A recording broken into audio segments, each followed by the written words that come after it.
Well, great. It's 10:30, so we're going to get rolling here. And I want to thank everybody. I'm Scott Landis, President of Infrastructure Resources, and I want to thank everybody for attending today. This is our second Excavation Safety Alliance Town Hall. They're going to be the second Thursday of every month on different topics. And this one topic kind of spun out of our late locates and partnering with 811 centers and one calls last month. So the idea behind the town hall is we've got this awesome group of panel members and moderator who will introduce themselves when we get rolling.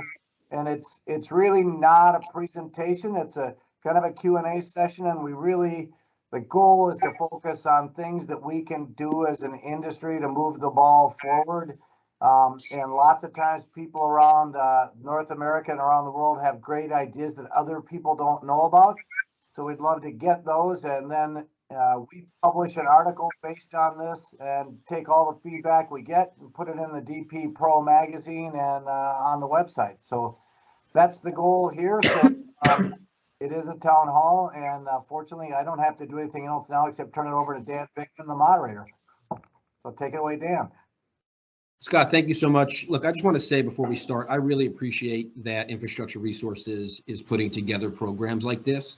I think a lot of us kind of go through our day and go through our work and fight in our own heads about what things should be like and what they were like and how, they should be in the future. And creating platforms like this where you can get people from around the country, from around North America, to sort of participate in a dialogue, I think is really helpful for the industry. So I appreciate you guys, putting these things on. I think they're really helpful for folks. So today, real quick, the sort of topic on the floor is how can SUE, right, subsurface utility engineering and accurate maps be used to reduce damages and costs? I think within that one question, there's a lot of loaded words, and I'm excited to have the folks here sort of help unravel some of that.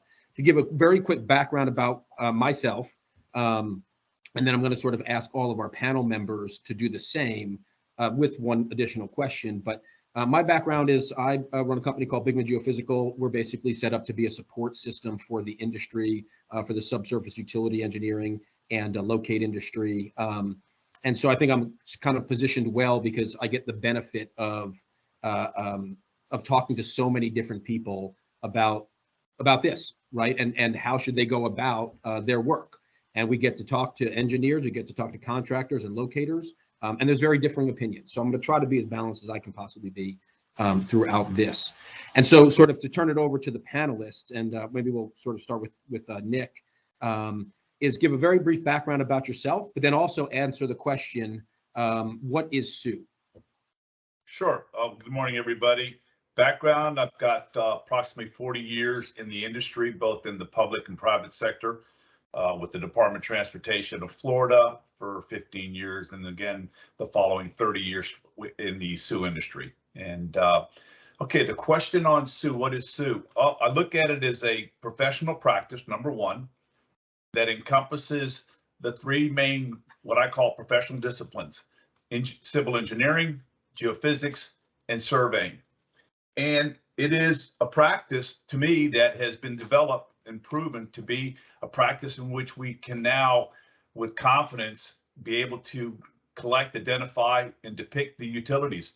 And it's a practice that's been used, in my opinion, for the past, almost going on 40 years. And it's a means and methods of having good information on our drawings, our highway drawings, or any infrastructure drawings. And it's a practice that's long been overdue, and it's I'm looking forward to the next generation of the practice. Awesome, thank you. All right, I'm going to turn it over to James. Would you give us a little background about yourself and let us know what SUE means to you? Sure. Jim Onspach. I'm currently a professor of utility engineering at Iowa State, where we are developing a curriculum for graduate studies in utility engineering. I've been, like Nick, 40 some years in the profession. And as to what SUE is, it's really it's everything Nick said, for sure. And you know, we'll put some extra words in there. It's the thorough attempt to identify and document all utilities, whether you know about them or you don't know about them, within a project limits with a wide variety of geophysics. And when the geophysics isn't getting results, then from available records and visual clues. And the key is, if we do this early and communicate the data and their consequences on safety and schedule and budget to the designers, those designers can make good decisions on avoiding utility conflicts altogether, or if they can't avoid them, accommodating or relocating them. Along with that, of course, comes prudent exposures throughout the project life cycle to identify whether a potential conflict is a real conflict. And this is ASCE 38 in a nutshell, which is our standard on utility investigations. Great. One of the issues has always been keeping the data current and creating better records. And so we have a new companion standard, ASCE 75, coming out to complement 38. Yeah, excellent. And I'm sure we're going to get into that in a bit more detail as it sort of unfolds. But thanks, Jim. All right, I'm gonna move on to Lawrence, who I think is our only international panelist, correct? Yeah, I'm glad to bring the international spin to this thing. Not too far international, a little bit north of the border, and spent a lot of time down south of the border. But I'm Lawrence Arkansas. I'm the president at Foresight Utility Engineers. I've been doing this for about 20 years now. Had the pleasure to work with a lot of Jim, Nick, and a lot of the other panelists on here. And so right now I'm essentially a provider of subsurface utility engineering, mainly up here in Canada, but do have a lot of experience in my previous employer doing it down south of the border as well. To answer your question, Dan, I think Nick and Jim obviously did a great job, and I agree with their assessment of it. Just to kind of build on that, I guess it definitely is a professional service, and I think the key thing is that you're following that ASC established standard, the ASC 3802, and making sure that you're doing things in accordance with that. To put it kind of in layman's terms, essentially what we're doing is giving that information to designers and putting that cover or the photo on the front of the box of the puzzle, that puzzle being what's underground. Once you have that cover and an accurate photo of what's under there, not only is it valuable for the engineers and designers, which is where Sue kind of starts with, but also that puzzle can then be used for other aspects through construction and all that. And that's where I think that Sue component really fits in well as one of the first steps in damage prevention.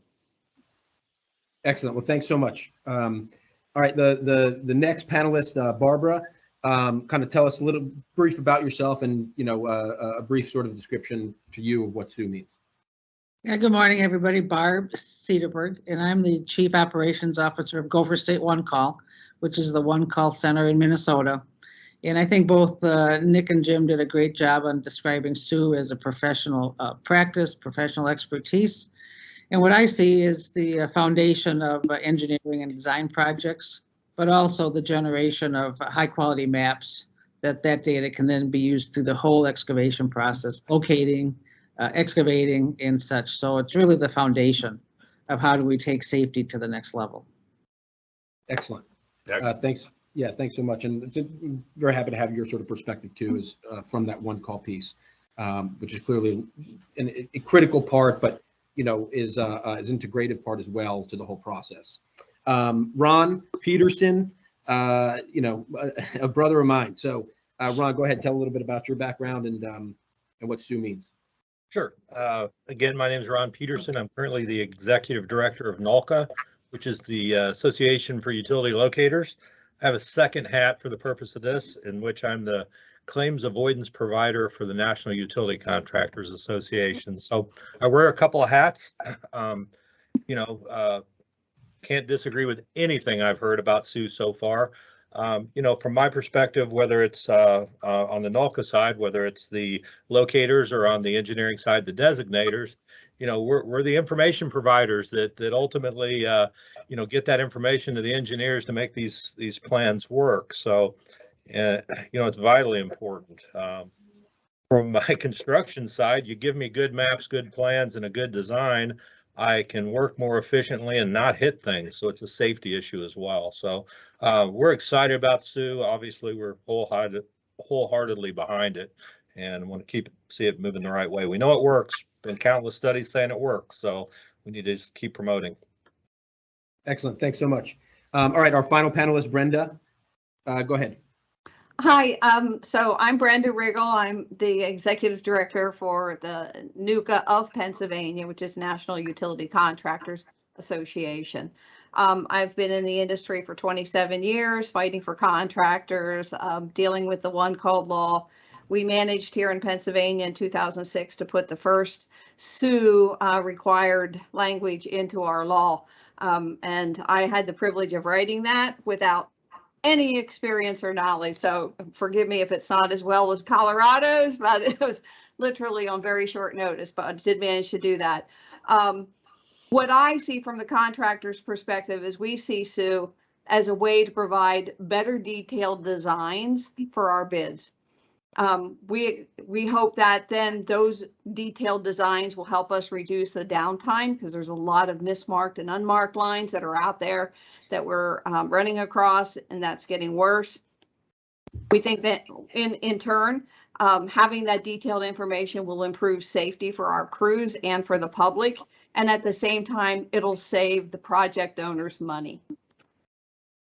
Excellent. Well, thank you all so much. All right, to kind of push this along, then is I'm going to kind of kick it over to everybody with this, because there's this emphasis in sort of all your introductions, about certainly the first 3 or 4 that SUE is a practice, right? It's sort of a professional practice that we're doing, and Brenda kind of touched on this at the very end there, right? For a reason, which is limit downtime. But if it's a practice, is SUE, I guess, let me put it this way, who carries it out? Like, who's responsible for the SUE process? Is it the engineering company? Is it the locate company? Is it the one call company? Is it the professional organizations like NOLCA and NUCA? Is it, who is responsible for carrying it out, and who's responsible for ensuring the level of quality that would be considered, a standard by SUE? And why don't I go ahead and throw it over to Lawrence to start kind of the conversation. Yeah, so I guess from my perspective, the work is done under the auspice in Canada, and I know in the US too, of the professional engineer in charge of it. So usually that's why there are dedicated SUE firms like ourselves. And then the actual, so overseen by an engineer and obviously ultimately signed off, the work itself in terms of the field side is done by those technicians, SUE technicians that are under that responsible charge of that SUE engineer. And I think that's one of the key things, is that the work being done must be overseen and ultimately signed off on by the engineer. And so they must be obviously intimately familiar with what's being done and ultimately responsible for it. And so part of the training, the certification, the knowledge of what's going on there out in the field. Great. Does anybody have sort of anything to add to that, beyond the engineers?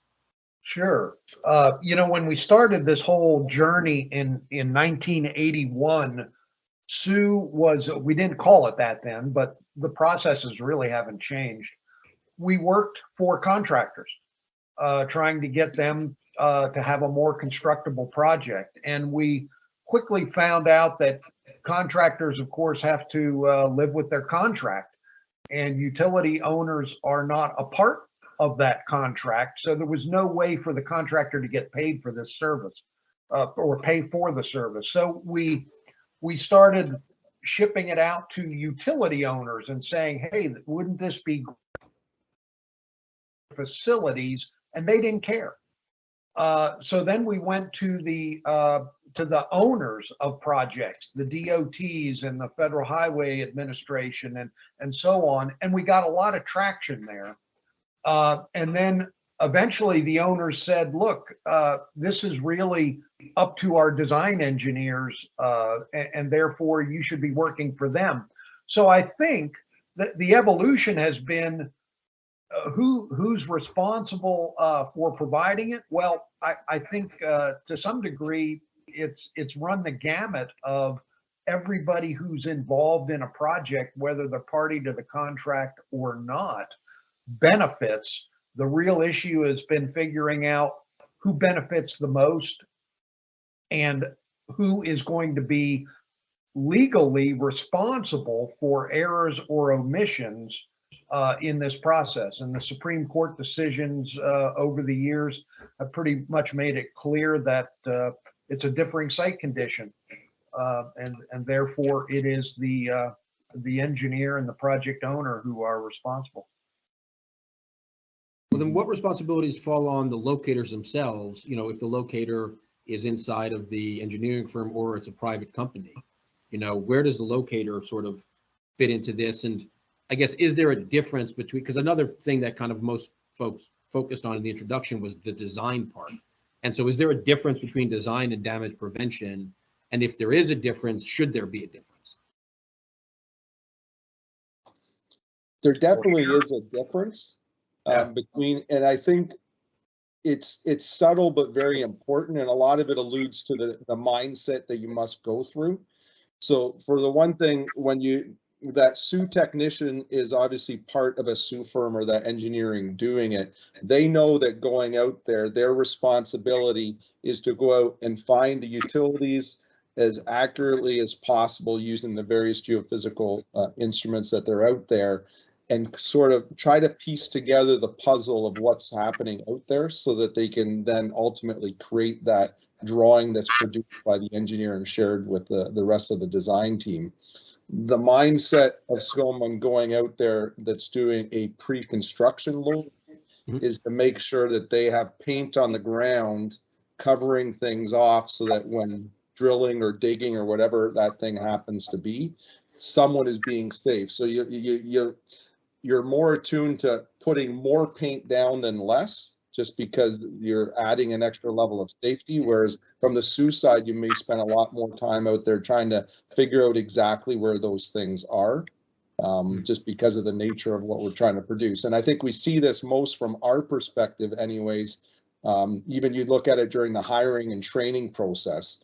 A lot of times it's difficult to take a utility locator who's used to the damage prevention side only and train them to do some of the SU work, just because there is that mindset that goes in up front. And they both have obviously extremely important roles, but they come in at different stages and have a different role in the game. I'll add something on. Yeah, Nick, go ahead. Saying is that when you look at the fundamental differences between the different types of services, I'll simplify it. The SU services is a practice intended to be for design integration of its information. And that process is very well outlined now with the American standards that we have out there to how we achieve those levels of reliability, comprehensive information. And while we may use the same geophysics, Jim will know, as he's been excellent at communicating this throughout his and our careers, it's the most applicable geophysics applied that not only to image or collect information on the utility, but to take in consideration the surrounding impacts that the ground may have. And to me, we're doing it for design purposes, which design purposes has a pretty well defined by our client horizontal, vertical, and characteristic requirements. Now, let's go to the locating profession. What was its intent from inception? It is a practice that is to provide markings, information for the purposes of construction. And it's to do it in compliance with the state's requirements for position tolerance, more mainly horizontal position tolerance. So it was always intended to be a practice of before you dig, and you have a defined time period when you've got to do that. And so to Well, me, Nick, let me ask you this. Yeah. Let me ask you a quick question then, because you make a really good point, right? That it almost sounds like Sue sort of should be happening first, locating sort of happening during the construction phase.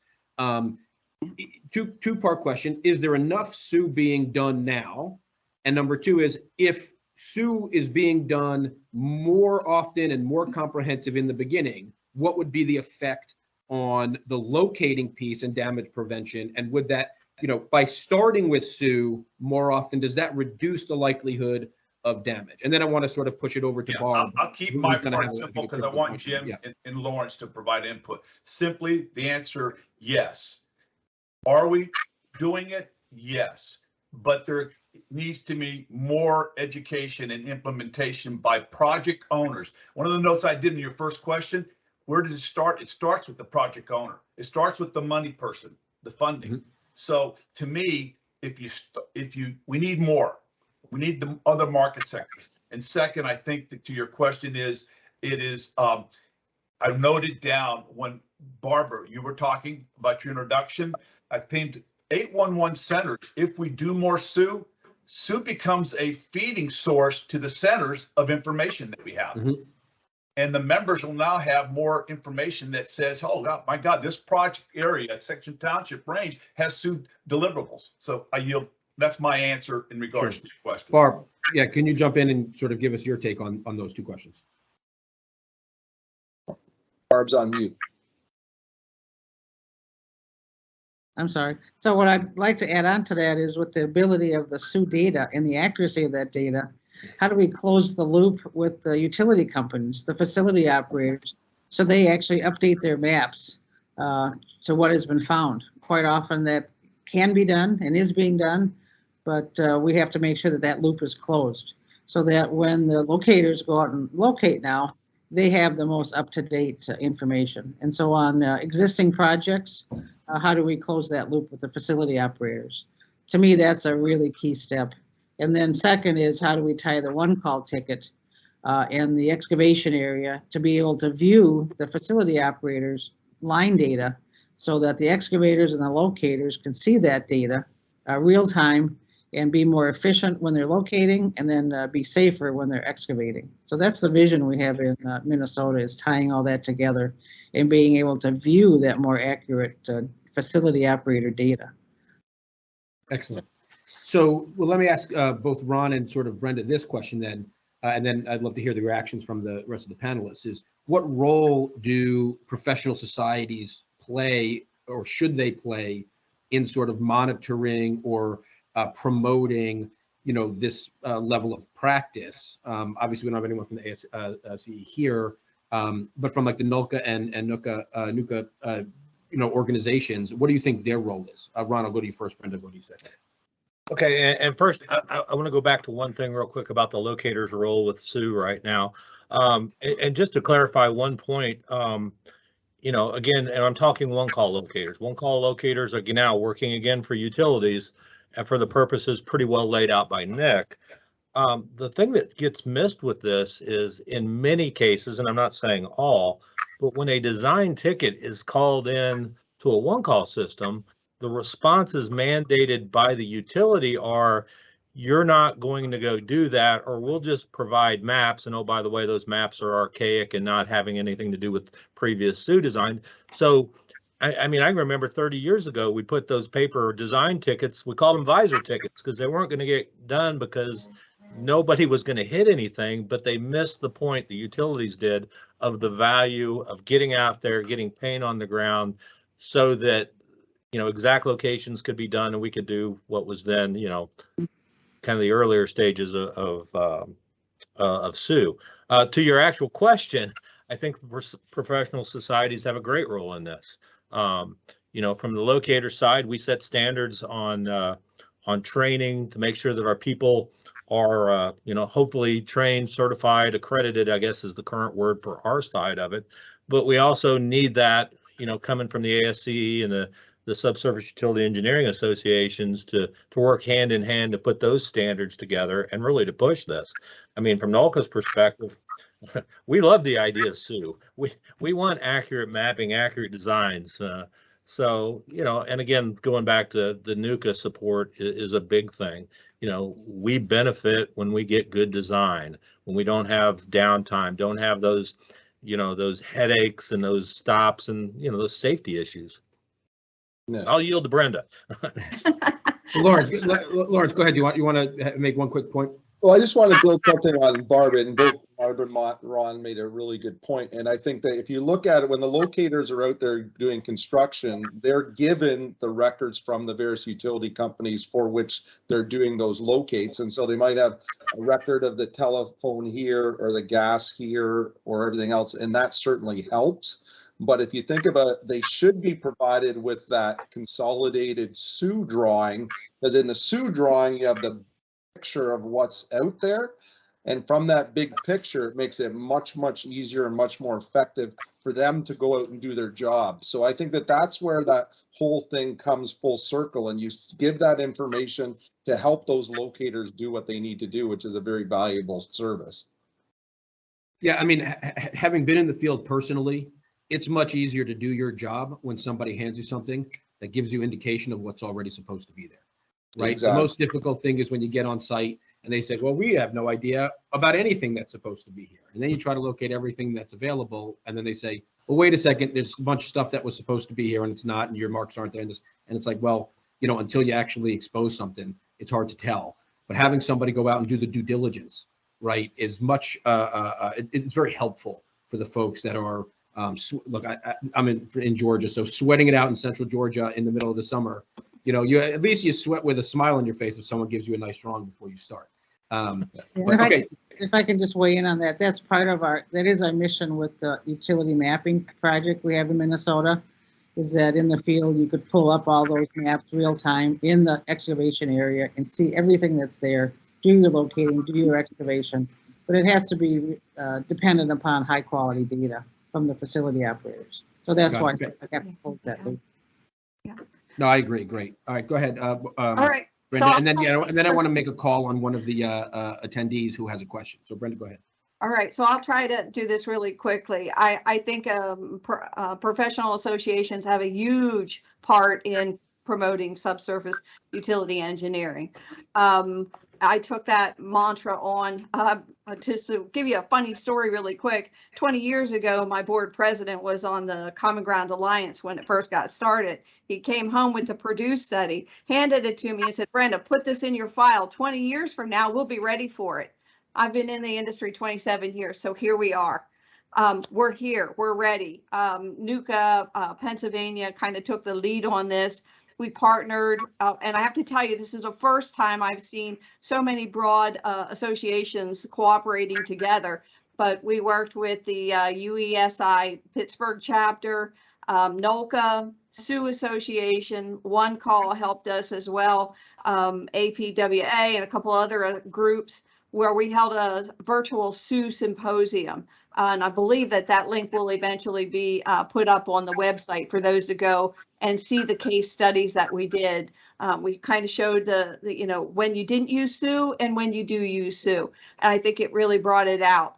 Another thing I think is very important to get across is from an association point of view is that the project owners here in Pennsylvania are responsible to have Sioux done if their project's $400,000 or more. Their very first question is, well, who's going to pay for that? So what we did as an association is we approached it's called PennVest, which is your state revolving loan funds that come down from the federal government to fund water and sewer infrastructure. We went to them and we ensured that they would cover those additional expenses upfront in the engineering.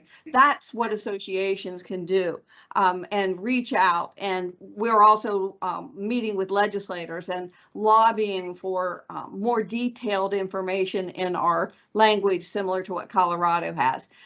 It's up to the associations, all of us, to spread the word. And that's our goal here today. Thank you. Yeah. Thank you, Brenda. All right. So, yeah, I'd like to call on Ed Landgraf from Texas, 811. I'm not sure if you guys, Infrastructure Resources, can give him the ability to speak for a second, or if he wants to put his question or comment in the chat. Ed can go ahead and speak, I believe. Okay, yeah, Dan. Thanks for your patience, Ed. Yeah, can you hear me, Dan? Yes. Yeah, so I just have a comment. Totally agree with everything that's said.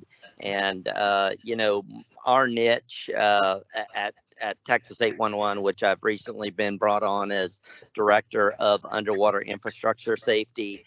The Corpus Christi incident and another incident in 2018 where the dredge hit the pipelines. It was a direct result of faulty or inaccurate engineering and survey work. So, we've tried to implement and advise other projects. I think all the SUE components are always there. What we found is the order and owner of who owns the processes within SUE and what that order is. And I would like to see this committee come out with that quote unquote best practice on that lays out who's responsible, for SUE and the project and at what stage. So one of the results that we've seen is the project owner during the project engineering and scoping and outline before this goes to bid with the GC has already done the SUE work, has already found the X, Y, and the most difficult thing is the Z of this infrastructure. And then we have already gone out, contacted those utilities or pipeline companies and gotten those crossing agreements or low nose or whatever they require to be done. So that way, when this goes into your bid package for your GC, they have that data already. And so the result has been, number one, a lot more competitive bids. And in the contingency part specifically, that their contingency on the project has actually shrunk. So, so I would like to see some best practice outline, guideline. Maybe that already exists. But I think that, going to those project owners, be it the state, be it the ports, who we deal with a lot, and putting that responsibility on them. And I'll make one last comment. I'm dealing with a situation right now in Iowa where the telecom is not able to mark across a lake in Iowa. And this is an ugly situation. USIC has great locators, but they can't locate on the water. So the dredger is like, well, what do I have to do here? And so it's a very unfortunate situation that the telecom doesn't know how to handle. And I'm always preaching, hey, with the infrastructure build out in the U.S., we've got billions of dollars of ports being widened and deepened and waterways that are going to be crossed with this new infrastructure. So don't forget about that in your damage prevention activities. And I'll close. Thank you for allowing me to make comments. Yeah, Dan, can I just say something a little funny to Ed's point real quick? Is he was mentioning absolutely. underground locates. We just finished doing a big job for mapping underground locates up here, but what we did is waited for the lake to freeze over and bought a snowmobile.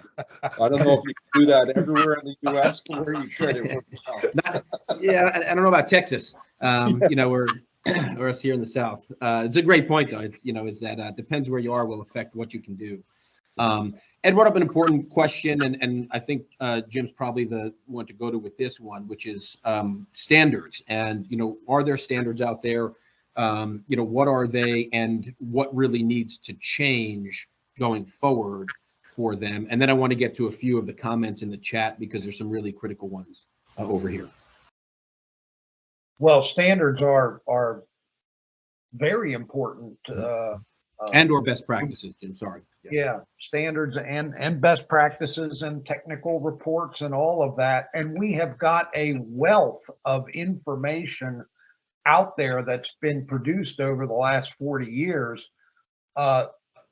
However, we could always use more as long as they don't compete with what's out now. And one of the biggest problems with the implementation of standards is people try to just use one little piece of it, and these standards were carefully put together to act as a whole. And when you try to pull it apart and just do one little piece of it and not the other, it destroys the integrity of the intent. And so we do have ASCE 38 being revised, so the O2 version will be republished as 3822 on July 25th, 2 months from now. And we think that will have, it's about 5 times as long as the previous version. It has a lot of examples and commentary to help people understand what that standard is. Of course, Nick spent quite a bit of time taking that standard to other countries and getting their take on it. So it really is an international thing now, where the standards are out there. They're revised on a regular basis to keep up with the geophysics and the practice and the survey advances in technology and the 3D modeling and all of that. But yeah, we've got a wealth of information out there. They're very important, and we can use everybody's help on producing more. So go ahead, Lauren. I was just going to say, I think just to toot Jim's horn, I think the other one that complements those standards really well is the publication that Jim put together with Paul Scott, the Sue for Municipalities, which does a really good job of kind of a how-to guide for anyone that needs to procure it and use Sue, how they can do that and how they can practically use that standard. I think the only criticism of that document is probably the name of it, because it's really not just for municipalities. It can be used by DOTs and anyone that really wants to procure Sue services. So that's a great one that Jim and Paul pulled together.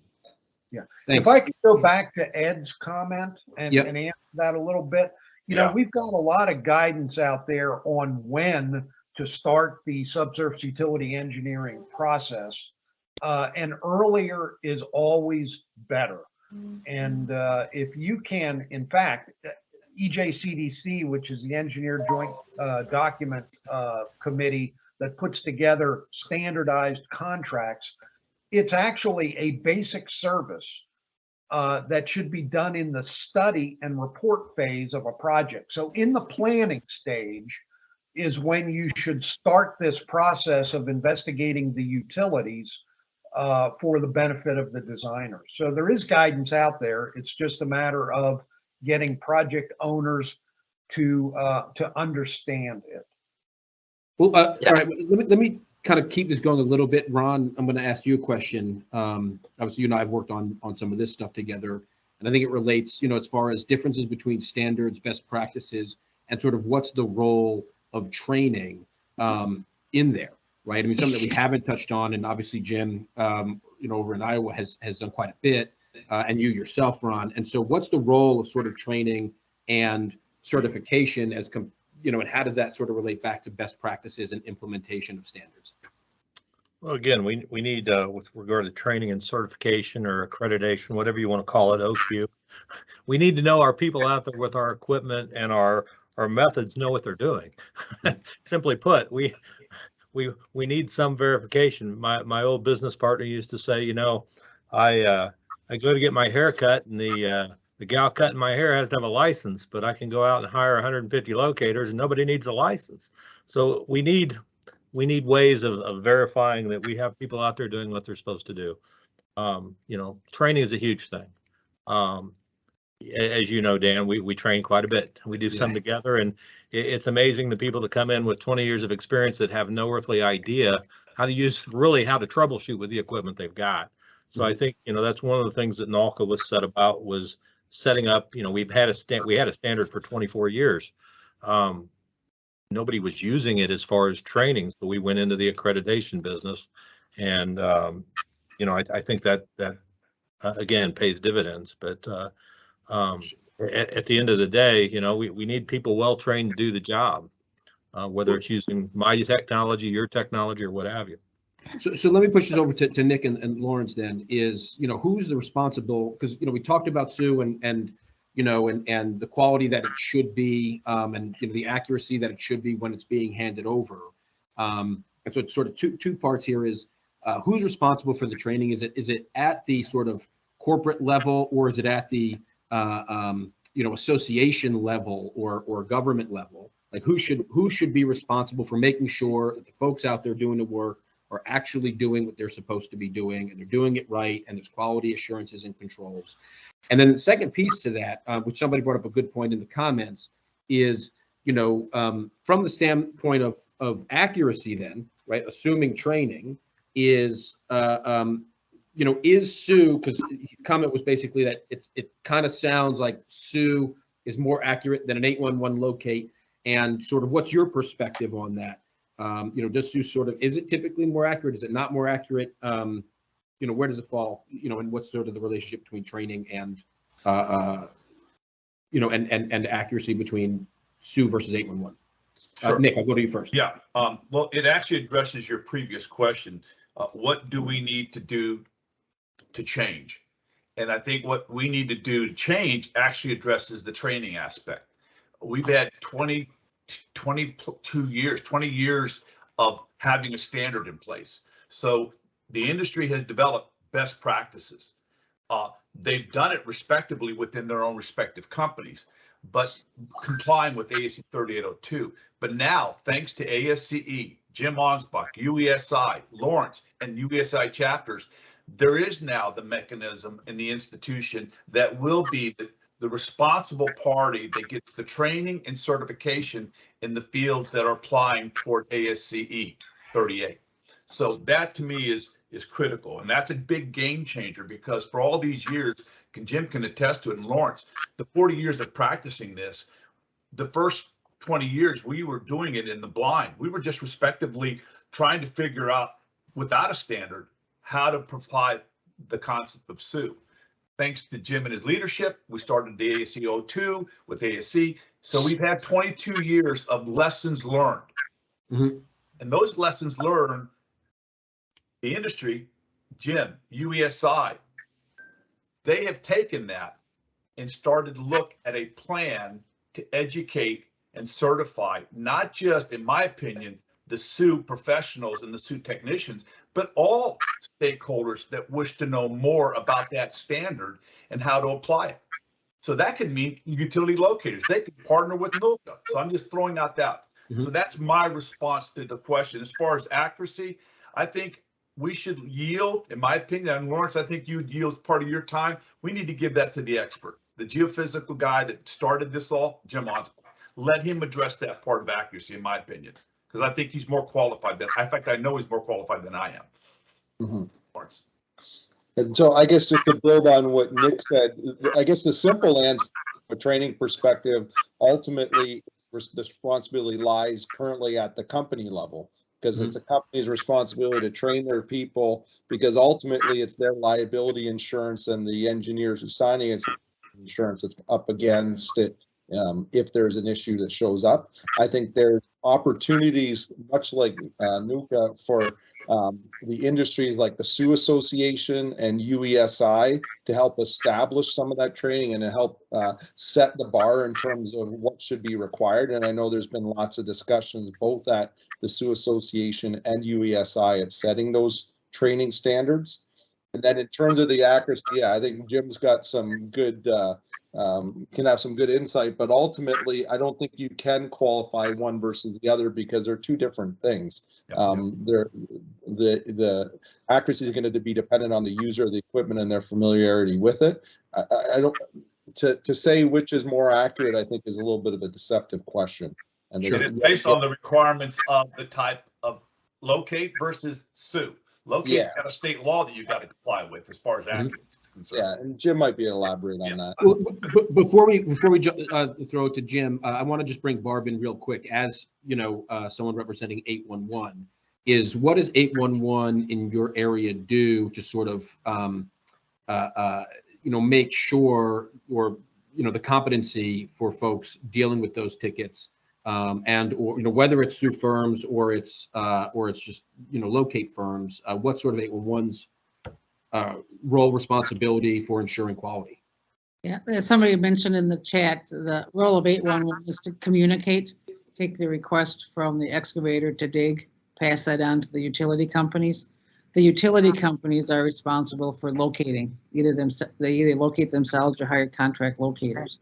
My point earlier was that in Minnesota, we're doing quite a bit of project work outside of our normal responsibilities to really increase the quality of those maps, and then develop a process where the locators and excavators could actually see that data. So that's outside of a typical 811 facility. So we're stepping outside of our normal role to do the work, but 811 centers are a communication vehicle, not a locate.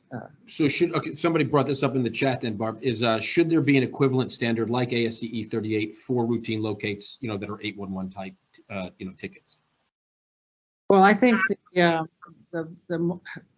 certification that Ron is talking about is good. There's new technology out there with locators that can take the GPS points and feed it back into the cloud to the facility operators to increase their accuracy of their maps as they do locating.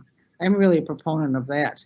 As you locate, increase the accuracy of the maps, because we all know that the legacy data is quite often very inaccurate.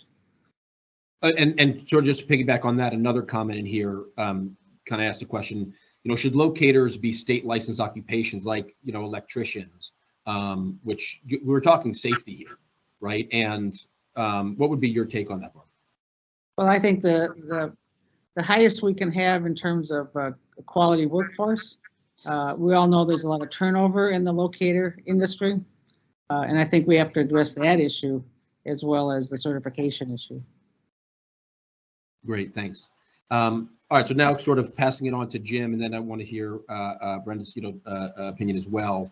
Jim, as far as the accuracy is concerned, where does that sort of stand, and how do we improve?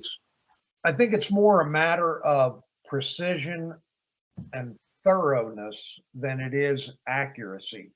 And let me preface that by saying, until the damage prevention locating industry, driven and paid for by the utility owners, until they allow traffic control of the amount of time necessary to actually do the job, more than one person on a crew, so you can put your equipment where it needs to be in traffic, the ability to find all utilities, whether they're there or not. So the unknown utilities, which are 30–40% of our underground infrastructure, isn't on record anywhere.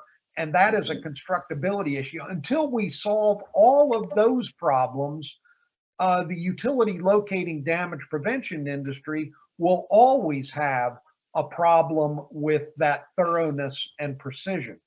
And that's really what subsurface utility engineering was developed for, was to fill those gaps by allowing the time, the safety, the thoroughness, and the precision outside of the control of a single utility owner who only cares about their own active facility.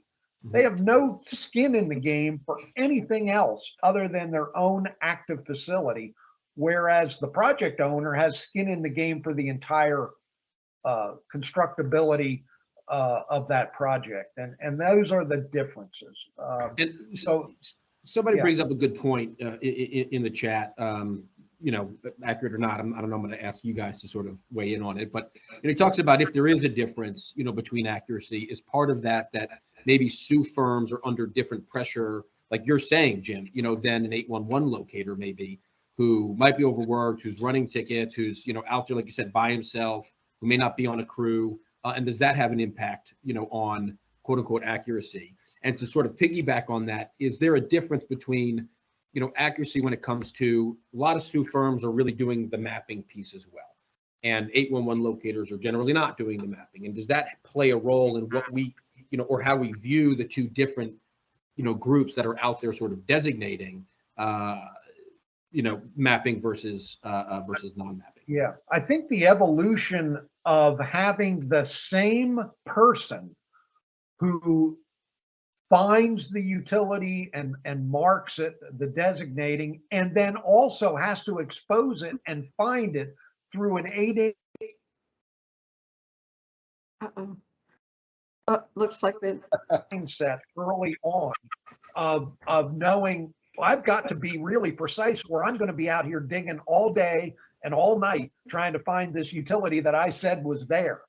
And I think that mindset, you know, if all the contract locators or the utility owner locators had to expose with an 8-inch by 8-inch hole what they marked on the ground, I bet you they'd start getting really good too. Yeah. But I think that, Jim, that's the big difference, is that because with the SU locator has to do that, with damage prevention, you just want to make sure that the guy doesn't dig within this general area, right? And Yeah. so that talks to the mindset piece of it. And here's another big issue. Different end tasks. Here's the other big issue. The two services have different business models.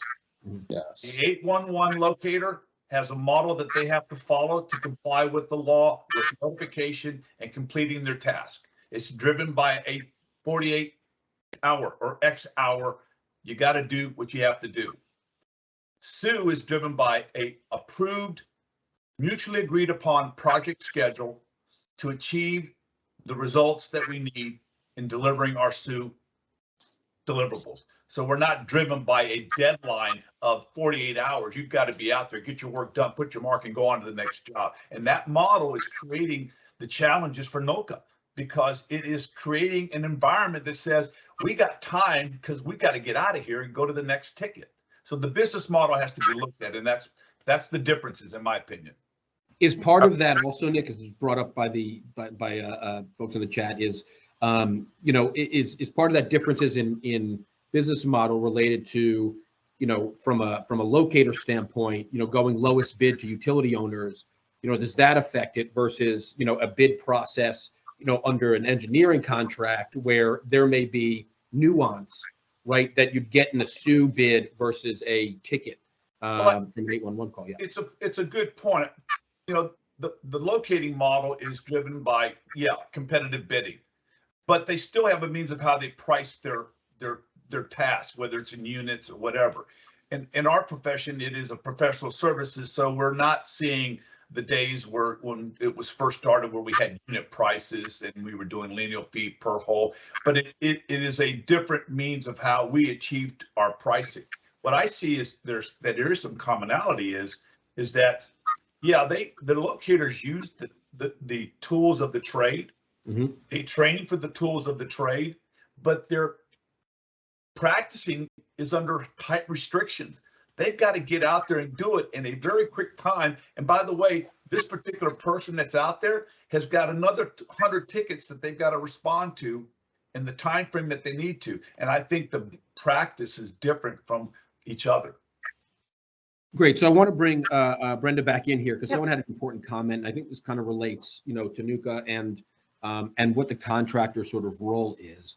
So they said something sort of being missed, you know, is the infrastructure itself being physically, you know, inserted into the ground, and like, you know, especially for non-metallic and non-conductive utilities, you know, how critical like tracer wires are and proper installation and all that.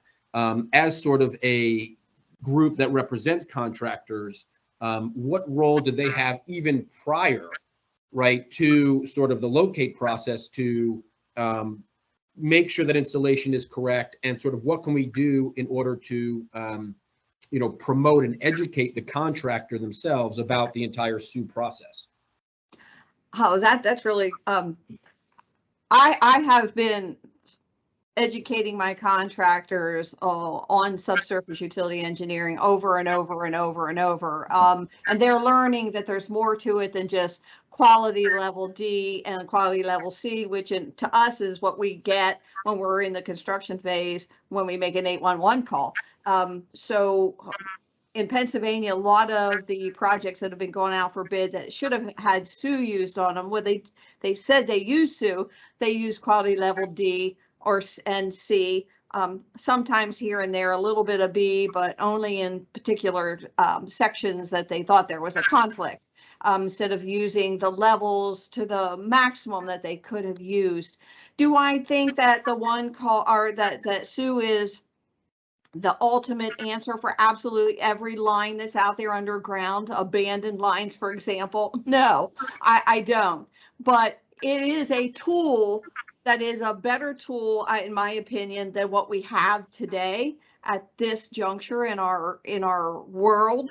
And so I think it can be improved. Let's utilize Sue in the projects, but we've got to get project owners to understand quality level D and quality level C is nothing more than just information from a utility that we got through the 811 system. We have to get them to understand that they've got to go to higher levels to give more accuracy so that they don't have to do as many relocates. Think about it, you know, every time a contractor is working out there in the field and he has to stop his work, that's a whole crew sitting, it's a machinery that's sitting, a lot of downtime. He doesn't get paid for. In Pennsylvania, we can't go after that downtime. It's not legal. Our Supreme Court said, nope, can't do it. And so he's sitting there twiddling his thumbs, losing dollars. And it's just like, we could have fixed this if they would have known it in the engineering phase that it was there. They could have redesigned ahead of time. There's businesses that are affected when when that relocate happens. There's traffic jams that happen. There's open cuts in the road that we have to put metal plates over because we didn't know that there was something there and we now have to relocate it. There's a lot of ifs in the underground construction industry that we could try to eliminate the maximum amount that we possibly can by using that Sue in the planning and design phase. And that's where we're coming from. Again, I'm not saying it's the end all. It's going to eliminate every locate the mismarked line or unmarked line. It's not going to ever accomplish that. I don't think anybody that works in this industry ever thinks that could happen, but it is a great tool in our toolbox. Yeah. Got it. It's about reducing risk, not eliminating it. Correct. Yeah, and I agree, Lawrence. I mean, that's kind of the way that I've always said. I think there's a lot of times a misguided. I mean, somebody who comes from, you know, a heavy GPR background, you know, there's a whole lot of misunderstanding around what it actually does, right? And where what you can see and you can't see. Maybe some of that's from the media, right? You know, and Jurassic Park and Bones and CSI and all that. But in reality, it's like, well, is the utility there? And you're like, well, it's a hyperbola. Right, you know, or whatever, but the point is, like, by just going out and doing this stuff, at least what you're doing is you're helping to reduce that risk, which is always a good thing, right? Reducing risk in all forms, I think, is always a really good thing. Well, let me get to this other real quick piece that's on the second half of the of the title of the town hall, which is accurate maps. And I'm going to push to you, Lawrence, on this one, and then maybe sort of, you know, go to Jim. Is how do we define accurate maps? You know, is it a stamped surveyor, you know, on it, and that's considered accurate? Is it a specific number of tolerance, you know, that's accurate? I mean, what do we? Because we've a lot of times said, well, you know, it's handing over this accurate map, you know, throughout this conversation.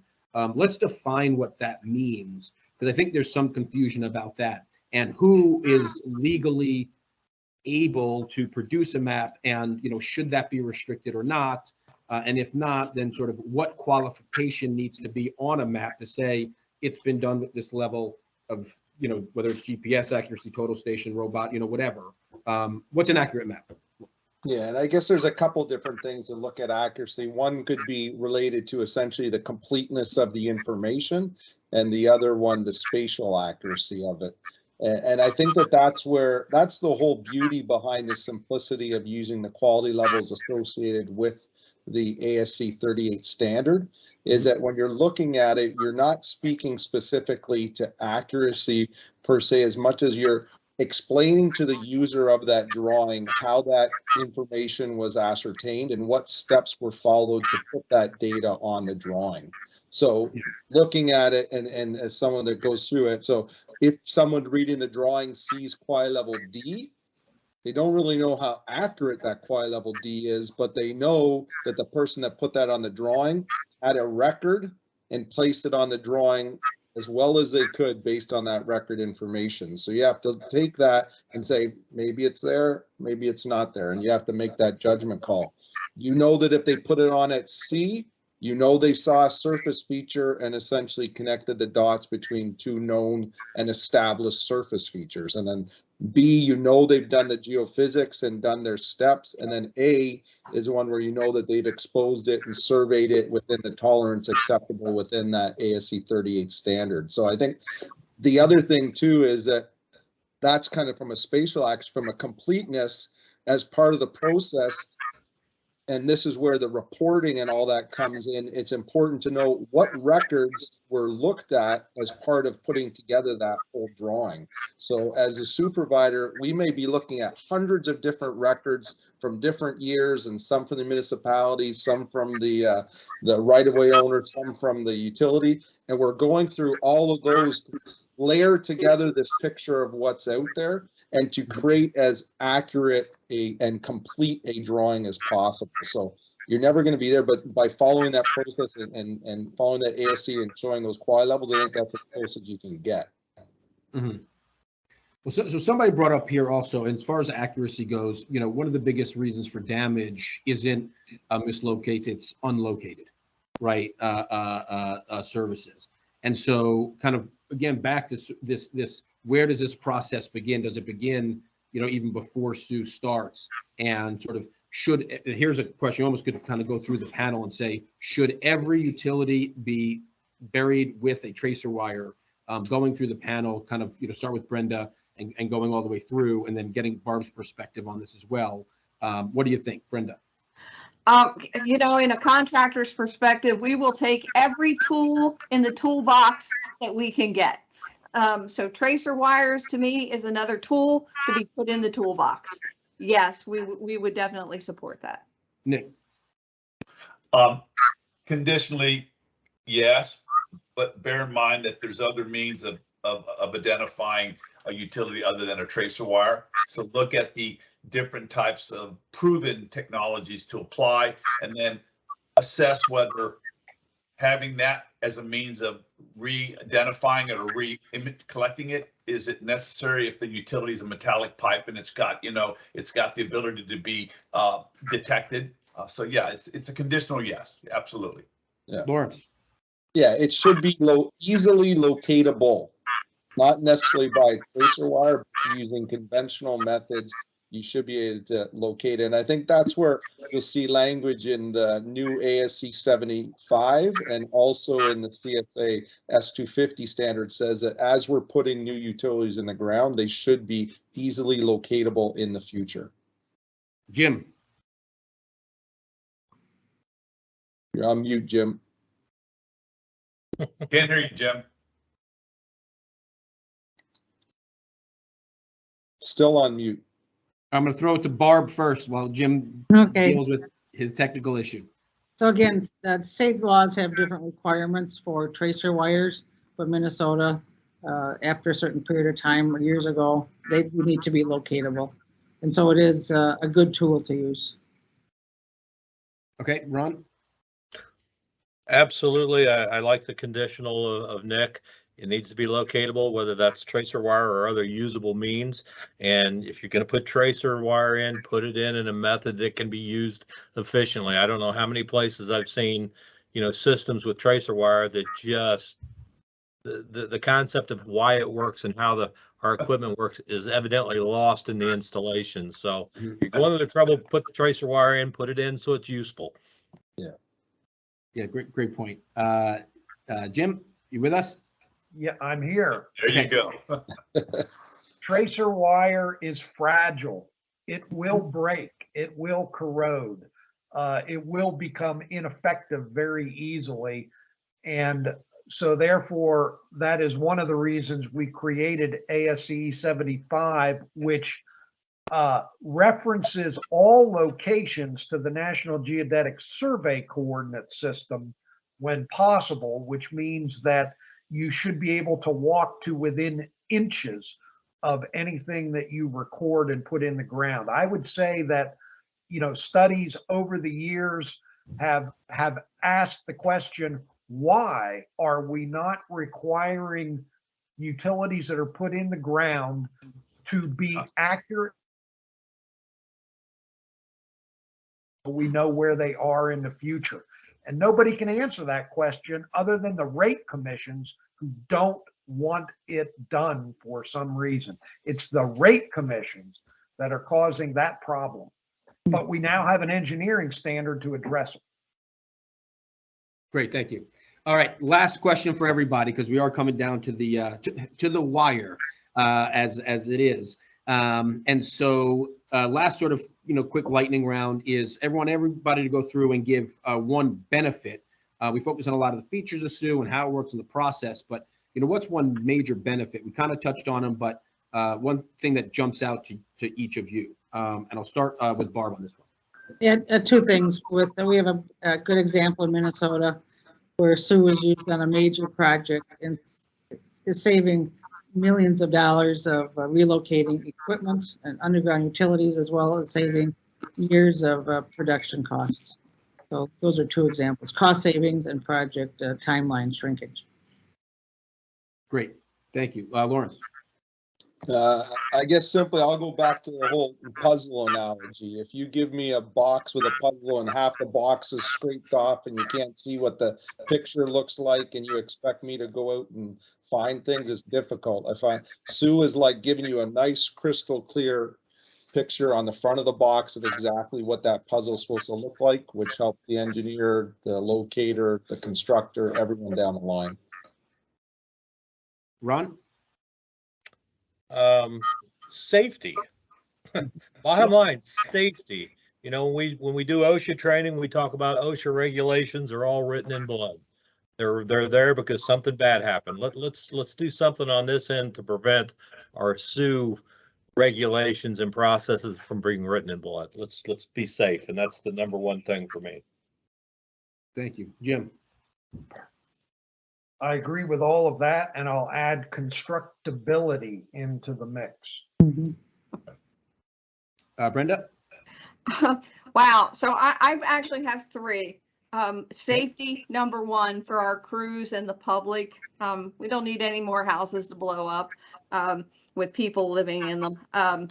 Reduction of downtime for contractors would be a huge impact for our industry. And the other thing is for project owners, the cost savings so they can construct more projects. Nick, we'll finish with you. Yeah, it's all of the above, and I'm going to take from Jim because it's a new term: precision and thoroughness. To me, the greatest benefit is we're receiving end client stakeholders deliverables that have precision and thoroughness in them, and that's a big benefit that addresses everything from health and risk and economic. Excellent. Well, guys, thank you and gals, thank you so much. I really appreciate it. I hope I've been an okay moderator and help kind of facilitate the flow of this. I'm going to go ahead and pass it back to Scott from Infrastructure Resources and Excavation Safety Alliance to kind of wrap things up. Now Scott's on mute. Well, I wouldn't be causing trouble, that's why. Yeah, thanks, Dan. You did a great job. So did the whole panel, which is awesome. We're just going to point out a couple of things. Is that there's tons of great stuff in the chat. So those who are interested, we will post that chat on the Excavation Safety Alliance Town Hall site because we didn't get to everything we want to, and there's really great points in there. The other thing I would mention is that kind of the topic of locates. We do have on the Town Hall page the recording from last month about late locates, and so some of you might be interested in that. And then also, if you're on this call, you're probably pretty interested in SUE, and there is a 5-video series on the Excavation Safety Alliance site on SUE, everything you ever wanted to know about SUE that Lawrence and Jim were both great participants in. So anyway, if you want more information, there is plenty there. And as the slide says, if you'd like to subscribe to the DP Pro magazine, you can just go to the website. It's free, and there's tons of other stuff and interviews on the Excavation Safety Alliance site that are free. Don't forget to come where you can talk face to face with people to the Global Excavation Safety Conference in February in Tampa. And with that, just like to thank everybody and have a safe week. Thanks. Thanks, everyone. Thank you so Thanks, much. everyone. Thank you. Great job, Dan. Oh, thanks. Appreciate it.